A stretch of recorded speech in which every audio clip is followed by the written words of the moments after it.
வன்னியர்கள் வந்து சரியாக பிரதிநிதிப்படுத்தப்படல. அதுல வந்து அவர்களுக்கு இடஒதுக்கீடை வந்து அதிகப்படுத்தி வழங்கணும்.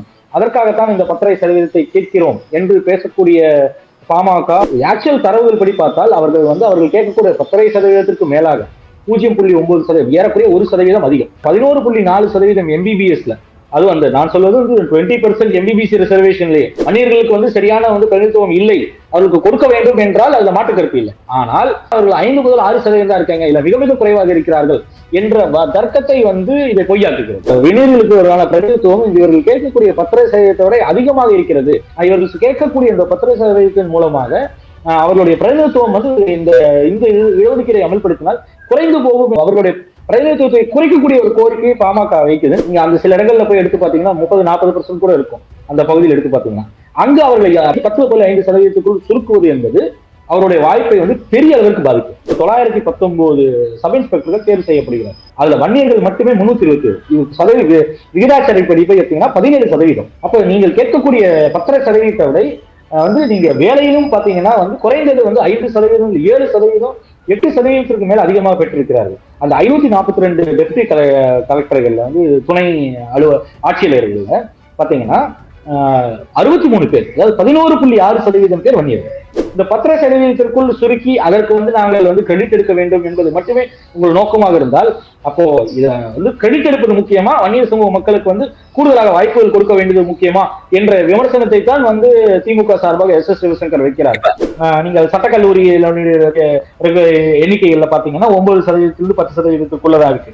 அப்ப அதுல இருக்கக்கூடிய குறைகளை நீங்க சுட்டி காட்டலாம். அதுல பிரதிநிதித்துவம் ஏன் குறைவா இருக்குன்னு கேட்கலாம். அதுல கூட வந்து நீங்க சொல்றது போல 5% இல்ல, 9%க்கு மேலதான் இருக்கு. அப்போ அதை சரி செய்வதற்கு வழிவகை காண வேண்டும் அப்படின்னு நீங்க கோரிக்கை வச்சீங்கன்னா சரி. அரண்சை நண்பர்களுக்கு வணக்கம். அரண்சை ஊடகம் சுயேட்சையாக இயங்குவதற்காகவே உருவாக்கப்பட்டது. நாம் செய்கிற வேலை உண்மையிலேயே மக்களுக்காக செய்கிறோம் என்பதை நீங்கள் நம்பினால், வாய்ப்பு இருந்தால் இந்த ரேசர் பே கியூஆர் கோடுக்குள்ளே நீங்கள் வந்து அதை ஸ்கேன் பண்ணி எங்களுக்கு உங்களால் இயன்றதை விருப்பம் இருந்தால் ஆதரவு தெரிவிக்கலாம். வணக்கம், இது அரண்சை. நான் ஹசீஃப். இன்று நம்மோடு பத்திரிகையாளர் கார்த்திகேயன் இணைந்திருக்கின்றார். அவரை வரவேற்போம். வணக்கம். இன்று ஒரு ரொம்ப முக்கியமான ஒரு செய்தி, அதாவது ஆர்டிஐ மூலமாக பெறப்பட்ட ஒரு தகவல், அது இன்னைக்கு ஒரு செய்தியாக மாறி இருக்கிறது. அந்த செய்தியை பொறுத்த வரைக்கும் பாமக தரப்பிலிருந்து இன்றைக்கு ஏற்கனவே மிகவும் பிற்படுத்தப்பட்டோருக்கு வழங்கப்படக்கூடிய அந்த 20% இடஒதுக்கீட்டில் வன்னியர்களுக்கு மட்டும் 10.5% உள் ஒதுக்கீடு வழங்க வேண்டும் என்ற கோரிக்கை பலமாக வைக்கப்பட்டு வருது. ஆனா அந்த 10.5% இடஒதுக்கீடு வன்னியர்களுக்கு உள்ஒதுக்கீடாக வழங்கினால் ஏற்கனவே வன்னியர்கள் பெறக்கூடிய அந்த இடஒதுக்கீடு குறையும் என்று பல தரப்பினர் ஒரு கருத்தை முன்வைத்து வந்தார்கள். இன்றைக்கு அந்த கருத்தை மெய்ப்பிக்கக்கூடிய வகையில இந்த வெளியாக இருக்கக்கூடிய செய்தி அமைந்திருக்கின்றது. நீங்களும் அந்த செய்தியை வெளியிட்டிருக்கிறீங்க.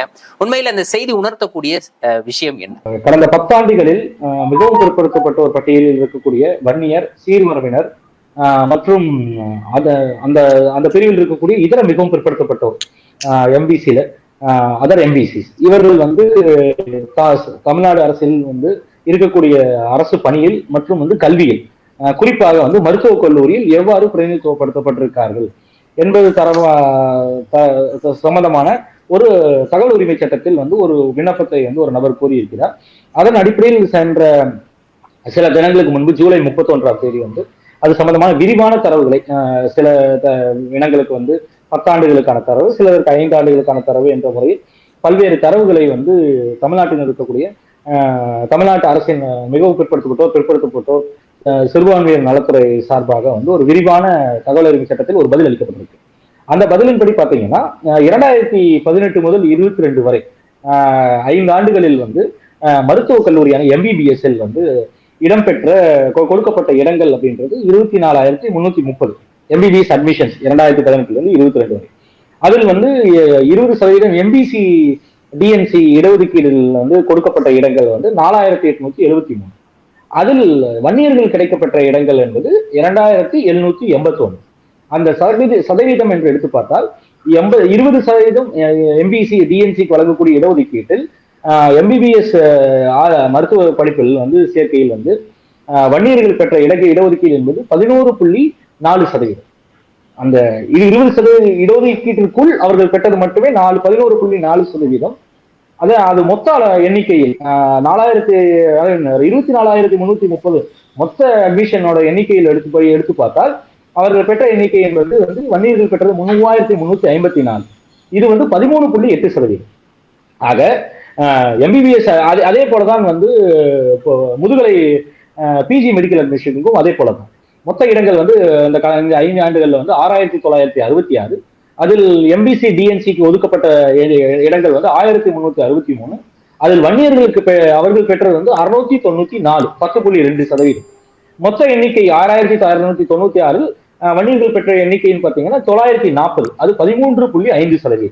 அப்போ மருத்துவ படிப்பை வந்து ஒரு பெரிய அளவுகோலாக எடுத்துக்கொண்டு வன்னியர்கள் வந்து சரியாக பிரதிநிதிப்படுத்தப்படல, அதுல வந்து அவர்களுக்கு இடஒதுக்கீடை வந்து அதிகப்படுத்தி வழங்கணும், அதற்காகத்தான் இந்த 10% கேட்கிறோம் என்று பேசக்கூடிய பாமக மற்றும் இந்த 10% வந்து ஆதரவாக குரல் கொடுக்கக்கூடியவர்களுக்கு வைக்கக்கூடிய கோரிக்கை என்பது ராமதாஸ் அவர்களே வந்து மருத்துவர் ராமதாஸ் அவர்கள் வைத்த கோரிக்கை டிமாண்ட் என்றது எம்பிபிஎஸ்ஓ இல்ல மித்த இது போன்ற இனங்கள்ல வந்து வன்னியர்களுடைய பிரதிநிதித்துவம் என்பது 5 முதல் 6% தான் இருக்கின்றத கூட வந்து சில நேரங்களில் பேசியிருக்கோம்.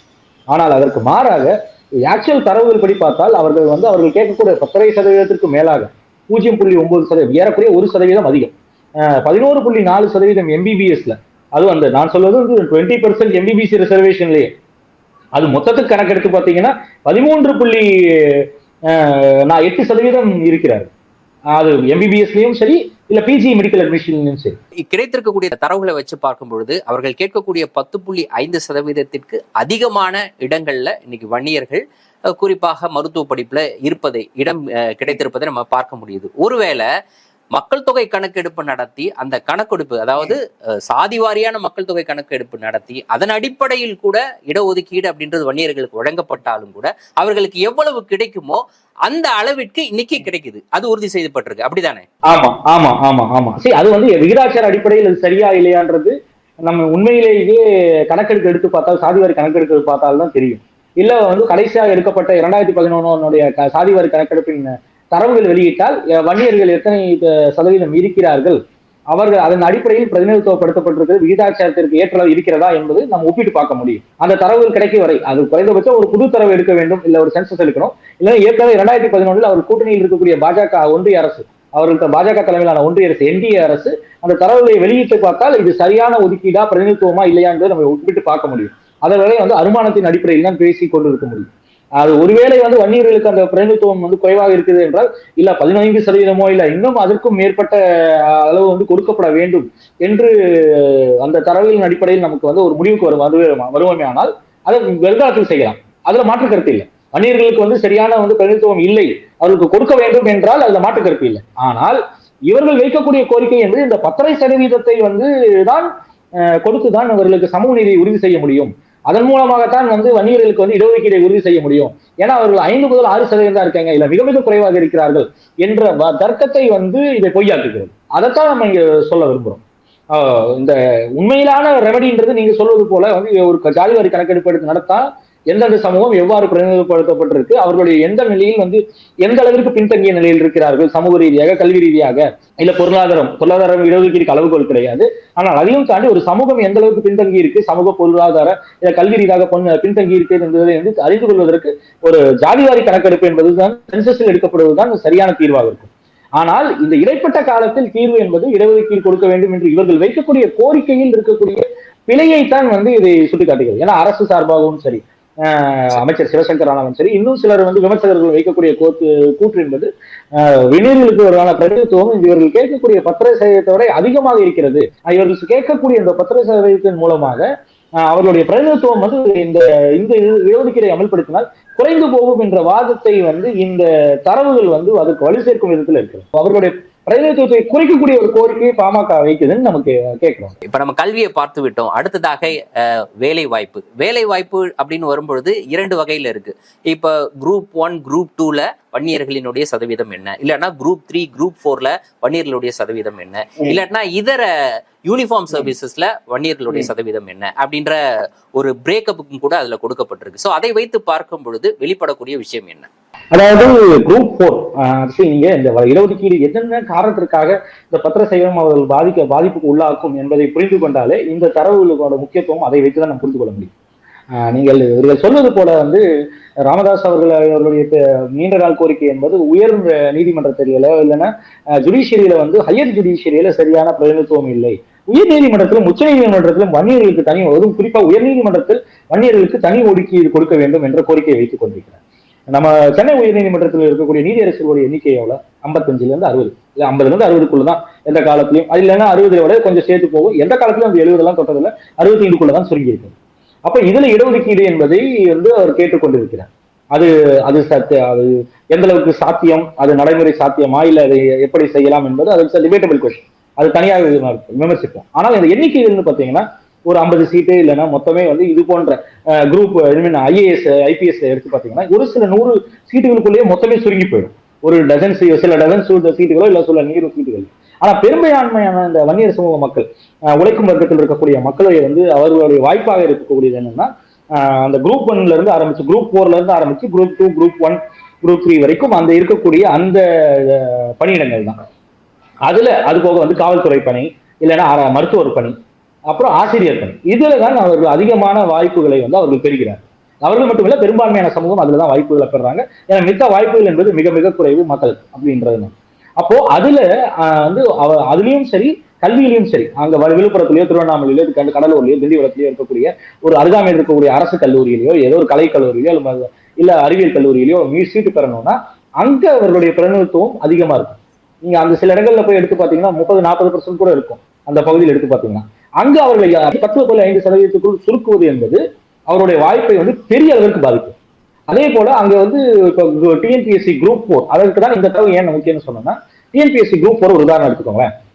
2013 இருந்து 22 வரைக்கும் டிஎன்பிஎஸ்சி குரூப் 4ல தேர்வுகள்ல வந்து ஒரு 26,784 பேர், ஏறக்குறைய 26,800 பேர் வந்து எடுக்கப்படுறாங்க. அதுல வன்னியர்களுடைய எண்ணிக்கை பார்த்தீங்கன்னா 5,215, ஏறக்குறைய வந்து 20%, அதாவது 19.5%. இந்த 19.5% என்பது ராமதாஸ் அவர்கள் வந்து மருத்துவர் ராமதாஸ் அவர்கள் நீண்ட காலத்திற்கு முன்பு வன்னியர்களுக்கு 20% இடஒதுக்கீடு அவர்களுக்கு மட்டும் கொடுக்க வேண்டும் என்று சொன்னார்கள் இல்லையா, அதற்கு இணையான வந்து பிரதிநிதித்துவம்.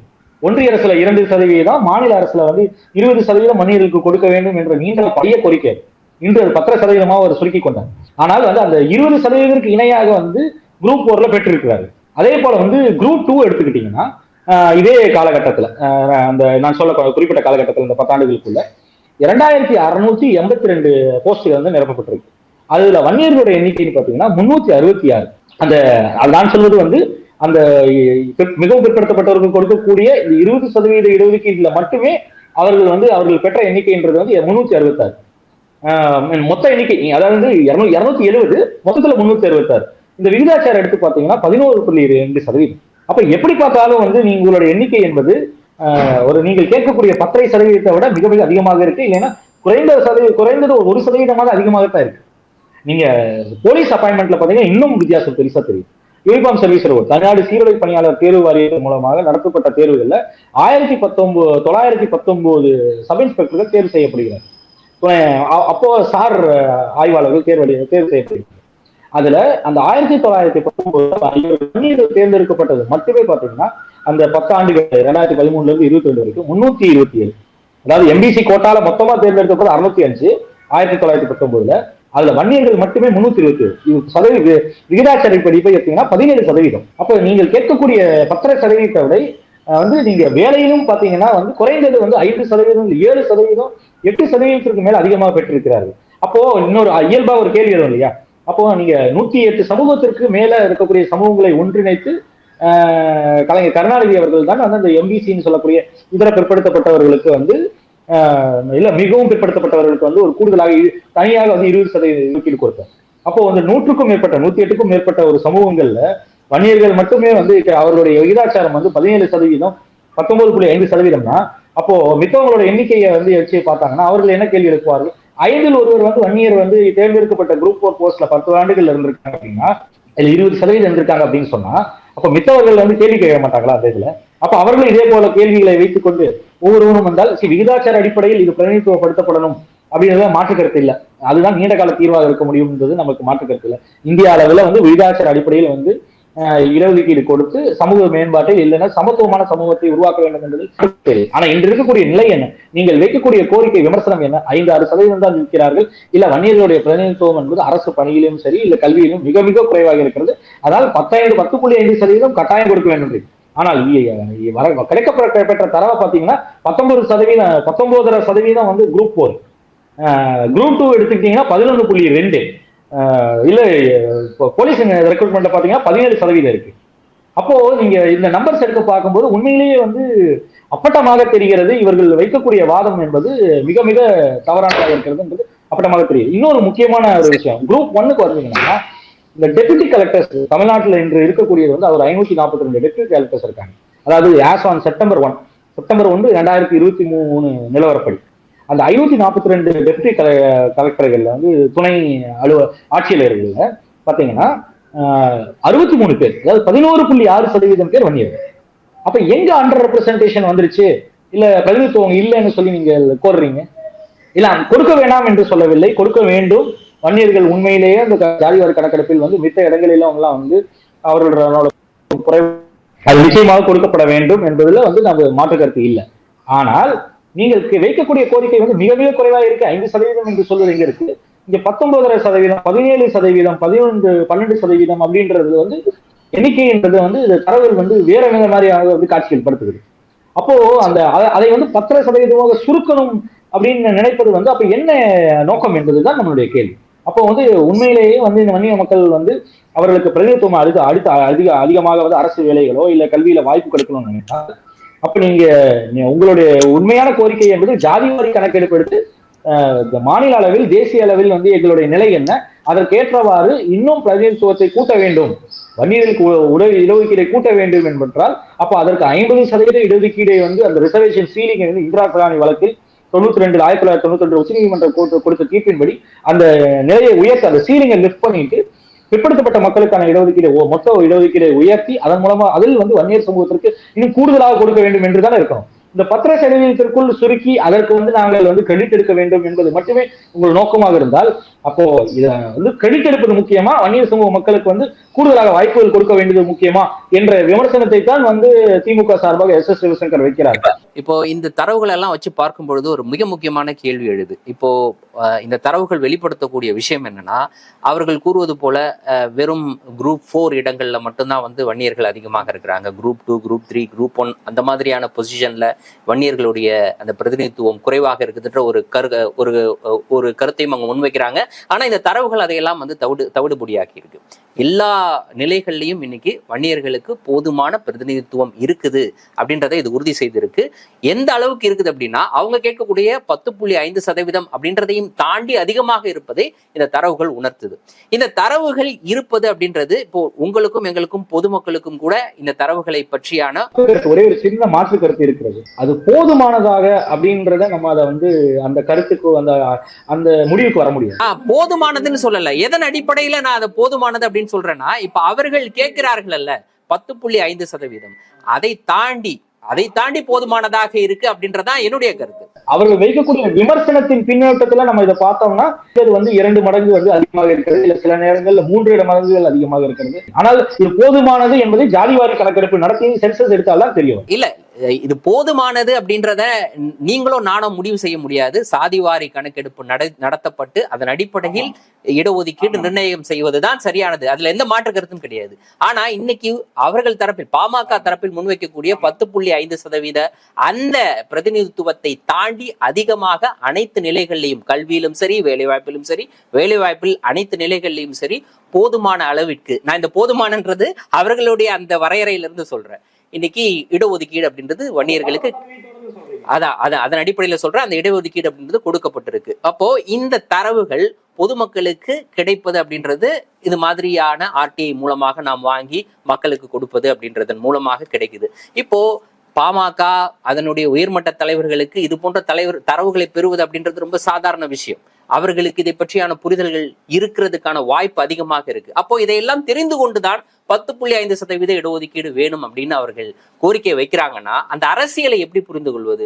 அதோட சமீபத்துல ராமதாஸ் அவர்கள் பேசுனது நம்ம பார்த்தோம். இந்த 10.5% பெறுவதற்கு நான் ஸ்டாலினை போய் பார்க்கணுமா, அவமானமாக இருக்கு, அசிங்கமாக இருக்கு அப்படின்லாம் பேசுறாரு. இந்த ஒட்டுமொத்த இந்த அரசியலை எப்படி பார்ப்பது?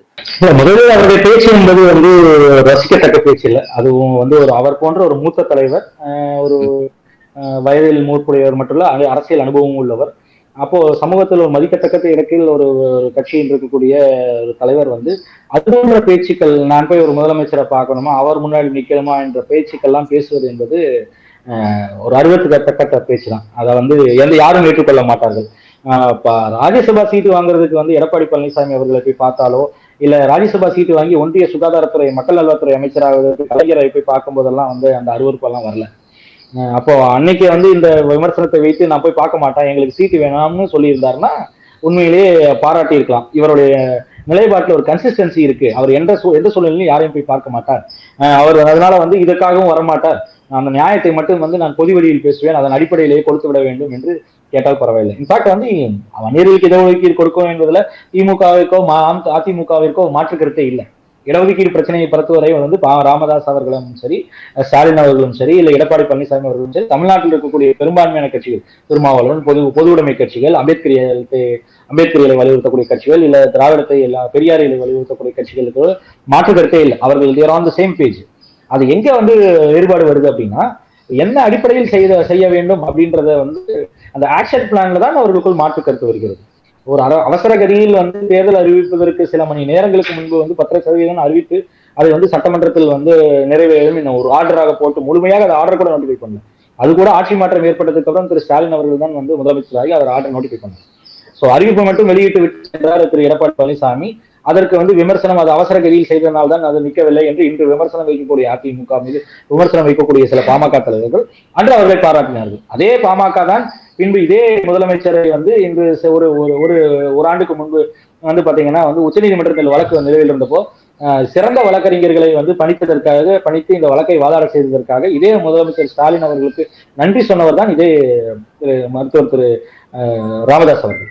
அப்போ இன்று வந்து ஒரு இடஒதுக்கீடு கேட்கும் பொழுது மறைமுகமாக வந்து ஒரு முதலமைச்சரினுடைய ஜாதியை குறிக்கும் விதமாக வந்து பேசுகிறார் என்று விமர்சனத்துக்கு உள்ளாகிற அளவிற்கு வந்து ஒரு பேச்சை பேசுவது என்பது உண்மையிலே அருவருக்கத்தக்கதாகத்தான் இருக்கிறது. அது வந்து ரசிக்கும்படியாக இல்லை. அவர் போன்ற ஒரு முதிர்ச்சி பெற்ற ஒரு நிச்சயமாக வந்து ஒரு அவருடைய வயதிற்கும் அவருடைய அனுபவத்திற்கும் உகந்ததல்ல. ஒன்று. இரண்டாவது, இந்த தரவுகள் எல்லாம் கிடைக்காதா, இருந்திருக்காதா அப்படின்னு நீங்க கேட்டீங்க அப்படின்னா, நிச்சயமாக நம்மால் ஒரு சாதாரண ஒரு நபரால் வந்து ஒரு ஆர்டிஐயில் வந்து ஒரு தகவலை பெற்று அந்த தரவுகள் நமக்கு கிடைக்கப்பெற்று ஒரு கார்த்திகையினால் வந்து ஒரு செய்தியை வந்து பத்திரிகையில் வந்து பிரசுரிக்க முடியும், அதை பப்ளிஷ் பண்ண முடியும்னா, இந்த தரவுகளை பெறுவதற்கு வந்து அந்த அதே ஆர்டிஐ தகவலை பெறுவதற்கு வந்து அது சரியா தவறும். அதில் அவர்கள் பக்கம் நியாயம் இருக்கலாம், இல்ல அரசு பக்கம் நியாயம் இருக்கலாம். இது நடைமுறைப்படுத்துவதில் இருக்கக்கூடிய அந்த முரண்களை வந்து வெளிப்படுத்துவதற்கு அவர்கள் அதை தாண்டி வந்து அந்த தரவுகளை அவர்கள் எளிதாக கேட்டு பெற முடியும். அப்போ அப்படி இருக்கையில் வந்து அவர்களுக்கு அந்த தரவுகளே இல்லாமல் வந்து இருந்திருக்காரு. நிச்சயமாக அவர்களுக்கு ஏதோ ஒரு அனுமானம் இருக்கும், குறைந்தபட்சம் அவர்களுக்கு தகவலே கிடைத்திருக்கும் என்பதுதான் என்னுடைய நம்பிக்கை. ஏன்னால் வந்து தொடர்ந்து பல ஆண்டுகளாக வந்து சட்டமன்ற உறுப்பினர்களை அனுப்பக்கூடிய கட்சி தமிழக சட்டமன்றத்திற்கு ஒன்றிய அமைச்சர்களாக பல நபர்கள் உருவாக்கிய கட்சி கூட்டணி தான், தனியா எல்லாம் இருந்து எனக்கு உருவாக்குனது கிடையாது, அது வேற விஷயம். ஆனாலும் வந்து அந்த அளவுக்கு அனுபவம் உள்ள ஒரு கட்சிக்கு இந்த தகவல் நிச்சயமாக கிடைக்கப்பட்டிருக்கும். அப்படி இருக்கையில் அப்ப இந்த 10% கொடுத்து வந்து ஒரு புலிவால பிடிச்ச கலை தான் நம்புறது. அதாவது வந்து நீங்க இதை சொல்லியாச்சு, 10% அனௌன்ஸ் பண்ணியாச்சு, அது நான் தான் கொண்டு வந்தேன்னு மாறுபட்டி கொண்டாச்சு. இன்னைக்கு வந்து அது நிக்கல அப்படிங்கும் பொழுது அதை வேற வழி இல்லை, நீ எங்களுடைய வாய்ப்பை சுருக்கி விட்டாயா அப்படின்னு சிவசங்கர் வந்து வைக்கக்கூடிய வாதத்தை ஒருவேளை வந்து வன்னிய சமூக மக்கள் ஏற்றுக்கொண்டால், இல்ல திரு டாக்டர் தர்மபுரி முன்னாள் எம்பி டாக்டர் செல்விகுமார் இந்த பிரச்சனை வந்தப்போ முதலில் அந்த பிரச்சனை அவரும் கிளப்பினார், டாக்டர் அமைச்சர் சிவசங்கர் போல. அப்போ அவர்கள் இருவரும் கிளப்பியவாறு வந்து இந்த பிரச்சனையில் வந்து வன்னியர்கள் இந்த இடஒதுக்கீடுக்குள்ள சுருக்கினால் வந்த வாய்ப்புகள் பறிபோகும் என்ற வாதம் வந்து மக்கள்கிட்ட போச்சுன்னா அவர்கள் வந்து உண்மையிலே அம்பலப்பட்டு தான் போவார்கள். அப்போ உண்மையிலேயே வன்னியர்களுடைய சமூக மேம்பாடு அத்தியாவசியம், அதுதான் எனக்கு வாழ்க்கையில் முக்கியம் பிரதானம் என்று நினைத்தால், அப்ப இந்த விகிதாச்சாரத்தை வந்து கூட்டுவதற்கு வழிவகை செய்யணும்னா சாதி கணக்கெடுப்பு தான் அந்த 50% இடஒதுக்கீடு இருக்கக்கூடிய உச்சவரம்பத்தை நீக்கணும் என்றுதான் வந்து அவர்கள் கூட்டணியில் இருக்கக்கூடிய ஆளும் பாஜகவிடம் வந்து கோரிக்கை வைக்கணும். சென்சஸ் ஆக்ட்ல ஒரு அமெண்ட்மெண்ட் கொண்டு வந்து பட்டியலின மக்களை வந்து பழங்குடியின மக்களை என்யூமரேட் செய்வது போல சென்சஸில் வந்து பிற்படுத்தப்பட்ட மக்கள், ஏதாவது இதர பிற்படுத்தப்பட்ட மக்களையும் வந்து இந்திய அளவில் வந்து அவர்களையும் வந்து என்யூமரேட் பண்ணணும், அவர் கணக்கெடுப்பு நடத்தணும் ஜாதி வாரியாக என்று சட்ட திருத்தத்தை கொண்டு வர வேண்டும் என்பதைத்தான் வலியுறுத்த வேண்டும். அதை விட்டு விட்டு வந்து நீங்க சர்வே எடுத்து எங்களுக்கு கொடுத்துருங்க அப்படின்னு சொல்லி வந்து பிரஷரை வந்து ஒரு திமுகவோ இல்ல இங்க இருக்கக்கூடிய ஒரு மாநில அரசு மீது, அது எடப்பாடி பழனிசாமி அவர்கள் தலைமையிலான அதிமுகவா இருந்தாலும் சரி, இல்ல ஸ்டாலின் அவர்கள் தலைமையிலான திமுகவா இருந்தாலும் சரி, அவர்கள் மீது மட்டும் வந்து கொடுப்பது என்பது பாஜகவுக்கு வந்து எந்த விதத்திலும் வந்து ஒரு தர்ம சங்கடம் அரசியல் ரீதியாக வந்துவிடக்கூடாது என்பதை ஏன் வந்து உறுதி செய்ய வேண்டும். ஒருவேளை இப்படி புரிஞ்சுக்கலாமா, ஸ்டாலின் அவர்களை சந்தித்து 10.5% இடஒதுக்கீட்டை கோருவது அவருக்கு எந்த அளவுக்கு அவமானமாகவும் அசிங்கமாகவும் இருக்கின்றதோ அந்த அளவிற்கு மோடியையோ அமித்ஷாவையோ சந்தித்து சாதி வாரி கணக்கெடுப்பை நடத்துவது ராமதாஸ் அவர்களுக்கு ஒருவேளை அவமானமாக அசிங்கமாக இருக்கலாமோ, அப்படி கூட நம்ம கருதிக்கலாமா? அதை இல்ல அப்படின்னு அவர் என்னுடைய நண்பர், அவரோட வந்து என்னுடைய நெருங்கிய நண்பர் பிரதமர் மோடின்னு எல்லாம் வந்து பேசிக்க மாட்டாரு. ஏன்னால் வந்து ஆற தழுவி கொண்டு பொது மேடையில வந்து கட்டி தழுவி நெருங்கிய நண்பர் என்று நட்பு பாராட்டி விட்டு இன்னைக்கு போய் வந்து சந்திப்பதில் வந்து எனக்கு அவமானம் என்று சொல்ல மாட்டார். அப்படி இந்த அவரோட பேச்சுக்கு பொருளே கிடையாதுன்றதான் என்னுடைய பார்வை. ஏன்னா இதே திமுக இதே ஸ்டாலினை வந்து ஆற தழுவி கொண்டு இதே கலைஞரை வந்து வாழ்த்தாத வார்த்தை இல்லை இதே மருத்துவர் ராமதாஸ், இதே ஸ்டாலினை வந்து வாழ்த்தாமல் இல்லை திரு அன்புமணி ராமதாஸ் அவர்கள். ஏன் இப்ப கூட்டணி மாறி இருக்கும் பொழுது கூட சிறந்த வழக்கறிஞர்கள் என்கேஜ் பண்ணு வேறு கூட்டணியில் இருக்கும் பொழுது தானே பாராட்டுங்க, இல்ல திமுக கூட்டணி இல்லாத வெளியில அதுக்கு கூட்டணிக்கு வெளியில இருக்கும் பொழுது தானே பாராட்டுங்க. இதே திமுக கூட்டணிக்கு வருவதற்கு வந்து பல முயற்சிகள் எடுத்து தோல்வி விட்டதையும் நம்ம பார்த்தோம் இல்லையா 2021 முன்னாடி எல்லாம். அப்போ நீங்க இந்த நிலையில் இருக்கும் பொழுது வந்து நீங்க மோடி அவர்களை பிரதமரை வந்து சந்திப்பதில் அவமானம்னு எனக்கு தெரியும். அந்த அவமானங்கள் வந்து இவர்களுக்கு பாமகவை பொறுத்தவரை நிரந்தரம்னு நான் நினைக்கல. அது காலத்துக்கு ஏற்றவாறுதான் மாறிட்டு தான் இருக்கு. இன்னைக்கு திமுகவை சந்திப்பது ஒருவேளை அவமானம் நினைக்கிறார், ஆனால் பாஜக அவமானம் இல்லை என்றுதான் அவர் நினைக்கிறார். அதனாலதான் நட்பு பாராட்டிட்டு இருக்காரு. அது வந்து வெறும் அரசியல் பேச்சு, சும்மா அரசியலுக்காக இல்ல அங்கு வந்து அவரை வந்து ரசிப்பார்கள் என்று நினைக்கக்கூடிய அந்த ஆதரவு வட்டத்திற்கு வந்து இன்ஸ்பயர் பண்ணக்கூடிய ஒரு ரேபிள் ரவுசிங் ஸ்பீச்சாக தான் நம்ம பார்க்கணும். அதை தாண்டி வந்து அது ரொம்ப சீரியஸா எடுத்துட்டு அதை வந்து நம்ம வந்து ஆராய வேண்டிய அவசியம் இல்லை. மேபி அதற்குள்ள வந்து ஒரு ஜாதிய ரீதியான விமர்சனத்தை வைக்க நினைக்கிறாரோ அப்படின்னு நினைத்தால் அதுவும் அருவருக்கத்தக்கது. அதைத்தான் நம்ம வந்து அருவருக்கத்தக்கதுன்னு சொல்றோம். ஒருவேளை ஜாதிய ரீதியாக குறிப்பிட்டிருந்தால் குறிப்பிட மாட்டாரா என்று எதிர்பார்ப்போம். ஆனால் அவர் பேசிய வார்த்தைகள் வந்து அது போல இல்லை. அதை எப்படி நம்ம எடுத்துக்கொள்வதுன்னு தெரியல. அதை பத்தி தீர ஆராய வேண்டாம். ஆனாலும் அப்படி கூறியிருந்தால் வந்து அது உண்மையிலேயே விரும்பத்தக்கது இல்லை. அது பொது வாழ்க்கையில் வந்து நான் ஏற்கனவே சொன்னது போல அது உகந்தது கிடையாது. ஆனால் இந்த தரவுகள் தெரியாமல்லாம் அவங்க பேசல, தெரிஞ்சிருச்சு, தெரியும். ஆனால் இந்த கோரிக்கை கையை எடுத்து விட்டோம், இல்ல நாங்க தவறான புள்ளி விவரத்தின் அடிப்படையில இல்லைன்னா தவறான வந்து ஒரு பிரதிநிதித்துவத்தை வந்து முன்னேறில வந்து இடஒதுக்கீடு சுருக்கிறோம் அப்படின்னு போய் வெளிப்படையா ஒப்புக்கொள்ள முடியாதுல்ல. ஏற்கனவே 10% கிரெடிட் எல்லாம் கிளைம் பண்ணியாச்சு. ஆனா இன்னைக்கு கிடைக்கப்பட்டிருக்கிற ஆர்டிஐ தரவுபடி பார்த்தா அது வந்து ஆக்சுவலா அதோட ஜாஸ்தி பெற்றிருக்காங்கன்னு தெரியுது.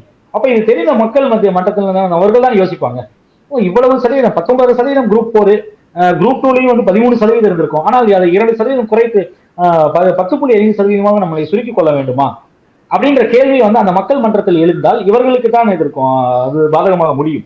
ஆனால் அதற்கு நான் எனக்கு தெரிந்து இந்த தரவு கூட அவர் ஏற்றுக்கொள்கிறாரா இல்லையான்னு தெரியல. மருத்துவர் ராமதாஸ் ஐயா அவர்கள் அதுல வந்து குறைகள் இருக்கலாம், சில இடங்கள்ல வந்து 10% குறைவாக இருக்கலாம், 9% அப்கோர்ஸ் இருக்கு. நீங்கள் சட்டக்கல்லூரி எண்ணிக்கைகள்ல பாத்தீங்கன்னா 9%-லிருந்து 10%-க்குள்ளதான் இருக்கு. அப்ப அதுல இருக்கக்கூடிய குறைகளை நீங்க சுட்டி காட்டலாம், அதுல பிரதிநிதித்துவம் ஏன் குறைவாக இருக்குன்னு கேட்கலாம்.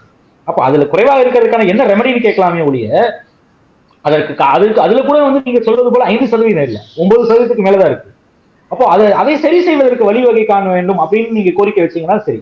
மாறா நீங்க வந்து இல்ல இது வந்து பாமக இது குறிவைக்கப்படுகிறது அப்படின்னு வந்து தொடர்ந்து வந்து அந்த வன்னியர் சமூக மக்களினுடைய நலனை தவிர்த்து ஒரு அரசியல் ரீதியாக இந்த பிரச்சனையை அணுகுவதைத்தான் வந்து தவறுன்றதான் நான் நினைக்கிறேன். இது வந்து ஏதோ பாமக திமுக அதிமுக என்று அணுகாமல் ஒரு சமூகம் பெரிய அளவில் இருக்கக்கூடிய எண்ணிக்கையில் பெரிய அளவில் இருக்கக்கூடிய சமூகமாக பல பேரால் கோரிக்கை வந்து கிளைம் பண்ணப்படுது. இன்ஃபேக்ட் வந்து அந்த அதிகாரி கணக்கெடுப்பு நடந்தா உண்மையிலேயே தெரிஞ்சிடும், உண்மையிலேயே அவ்வளவு பேர் இருக்கிறாங்களா இந்த சமூகத்துல அப்படின்னு எல்லாமே நம்பருக்கு தெரிஞ்சிடும்.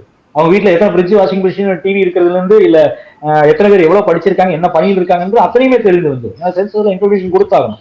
அப்போ அதை தெரிந்தால் வந்து இவர் அந்த அரசியல் கட்சிகள் வைக்கக்கூடிய கோரிக்கை ஒவ்வொரு கட்சியும் சொல்லுது இல்ல என் சமூகம் இவ்வளவு இருக்கு சமூகம் அவ்வளவு இருக்கு அப்படின்னு சொல்லும் பொழுது அந்த அரசியல் என்பது ஜாதிக்குள் சுருக்கக்கூடிய விஷயம் இல்லை, மக்களுடைய வந்து ஜட்மெண்ட்டையும் வந்து அதாவது அரசியல் ரீதியாக அவர்கள் இருக்கக்கூடிய முடிவுகளும் சரி தீர்மானிப்பது ஜாதி இல்லை என்பது நம்ம தொடர்ந்து பல தேர்தல்களில் பார்த்துட்டோம். ஜாதியோ பணமோ இந்த எந்த கணக்குகள் தீர்மானிப்பதில்லை.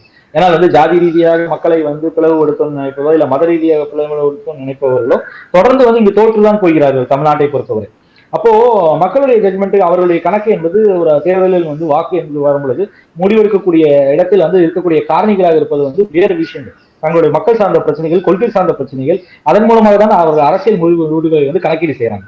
அப்போ அவர்களை அதை போய் வந்து ஜாதிக்குள்ள சுருக்க முடியாது. ஆனால் இருந்தாலும் இந்த சமூகத்தினுடைய ஆதரவு இருப்பதால் வந்து தாங்கள் தான் பிரதிநிதி என்று சிலர் ஒவ்வொரு சமூகத்திற்கும் ஒவ்வொரு கட்சிகள் வந்து சில கட்சிகள் வந்து அந்த கிளைமன்ஸா வர்றாங்க இல்லையா, அவர்களுடைய அரசியல் இருக்கக்கூடிய சுயநலம் வந்து இது அம்பலப்பட்டு போகும். அதை தான் நம்ம பார்க்கிறோம். இது எந்த ஒரு கட்சியோ எந்த ஒரு அமைப்பையோ நம்ம சார்ந்து சொல்லலாம். ஆனால் அது எல்லாவற்றையுமே வந்து இது போன்ற உண்மை நிலவரங்கள் வந்து இந்த தரவுகள் வந்து அம்பலப்படுத்தும். சரி, நீங்க அப்படி வந்து உங்களுக்கு இந்த தரவுகள் வந்து சரியாக இல்லைன்னா எந்த தரவு சரியானதா இருக்கும்னு நீங்க நினைக்கிறீங்க? காஸ்ட் சென்சஸ் தான்.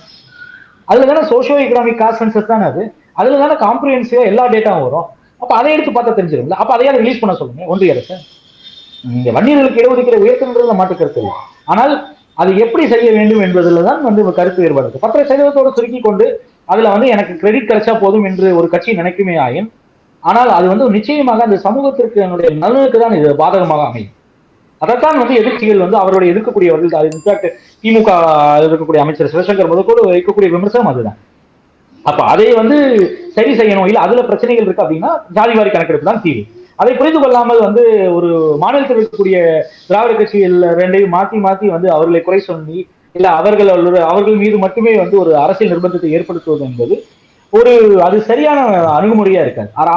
அரசியல் ரீதியாக தங்களுக்கு வந்து ஒரு சுமூகமான உறவு வந்து பாஜக டெல்லியில் இருக்க வேண்டும். அதை வந்து அதில் எந்த ஒரு பாதகமும் ஏற்பட்டு விடாமல் அவர்கள் மனம் கோணாமல் நடந்து கொள்ள வேண்டும்.